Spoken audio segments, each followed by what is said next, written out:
Oh, the winds of change. Weather with meteorologist Rob Fowler. We have come a long way in weather forecasting and technology since we were born as WUSN-TV on September 25th of 1954.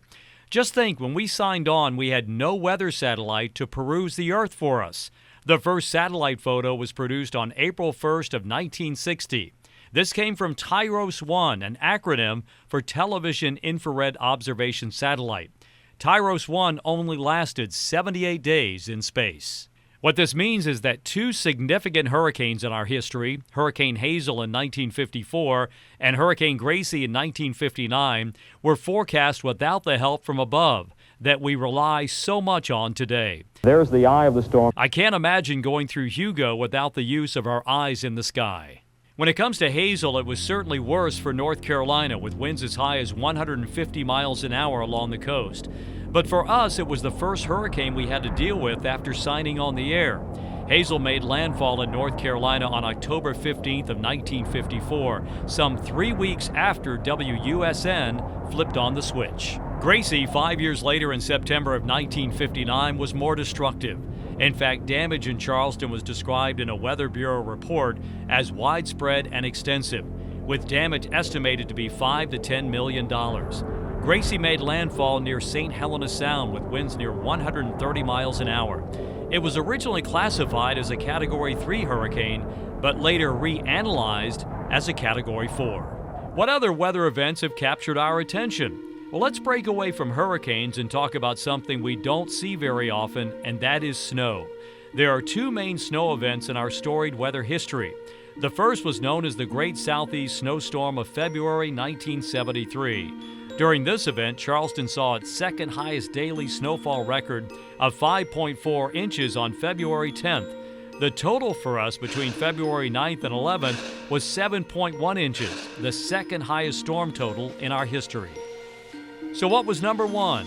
Well, we always refer to this event as the Hugo snow.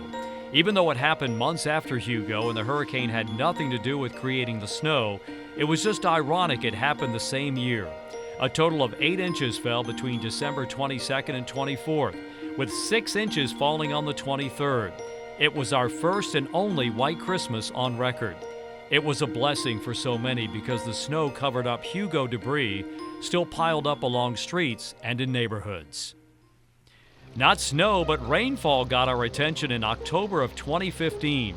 A stalled front, deep tropical moisture funneled in with the help of Hurricane Joaquin in the Bahamas, created the recipe for historic flooding during the first 5 days of that month. The impacts were felt statewide. Here in the Lowcountry, almost 19 inches of rain fell in those first 5 days. On October 3rd, we saw 11.5 inches of rain, making that day our wettest in history. It seemed like the rain would never end. Only June of 1973 had more monthly rainfall, with more than 27 inches. Major hurricanes, and we've got one on our hands right now. The latest is Hurricane Floyd, and it looks like it is going to be a big threat to the southeast coast of the United States here over the next 2 to 3 days. We did not see a ton of rainfall in Hurricane Floyd, but our neighbors to the north in North Carolina certainly did. Some 15 to 20 inches, along with a gust of 138 miles an hour at Wrightsville Beach.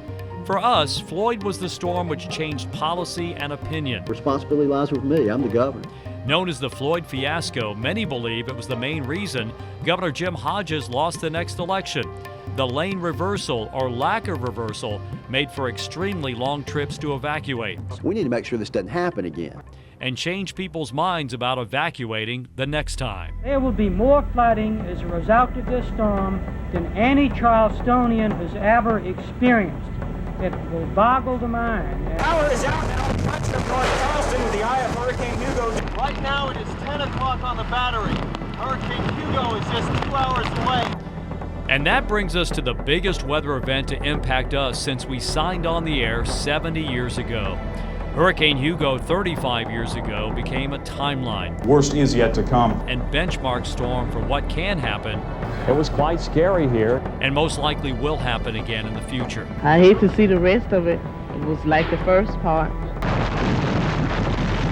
It won't have the name Hugo. That name is retired. But with the population and building explosion, there will be so many more people in harm's way. We certainly can't stop these storms, but what we have done over these many years of broadcasting We will stay on the air or make every attempt to.